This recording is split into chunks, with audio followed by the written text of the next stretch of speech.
पिल्लाचं संगोपन आणि वाढ नियोजन ह्या सिरीजमध्ये तुमचं स्वागत आहे।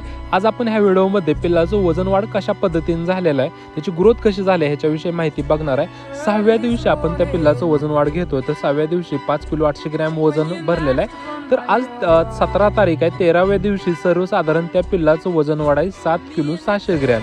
म्हणजे सर्वसाधारण 7 दिवसामध्ये त्या पिल्लाचं वजन वाढ जे आहे तर 1 किलो 800 ग्रॅम झालंय।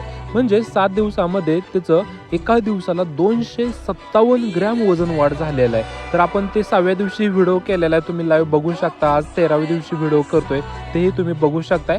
आता दुसरे एक पिल्लू आहे आपल्याकडे, 2 पिल्लांवरती आपण फोकस केलेला आहे। तर त्या पिल्लाचं 6व्या दिवशी ही ब्लॅक कलरचं पिल्लू आहे, त्याचं वजन वाढ आहे ते 6 किलो 600 ग्रॅम भरलेलं आहे। आणि त्याच्यानंतर 13व्या दिवशी त्या पिल्लाचं वजन वाढ जर बघितलं तर 7 किलो 900 ग्रॅम त्या पिल्लाचं वजन वाढ झालेलं आहे। म्हणजे सर्वसाधारण 7 दिवसामध्ये त्या पिल्लाचं वजन वाढ 1 किलो 800 ग्रॅमनं वजन वाढ झालेलं आहे। म्हणजे दिवसाला त्या पिल्लाचं वजन वाढ जे आहे तर 257 ग्रॅम पर डेला 2 लिटर 600 ml दूध देतोय।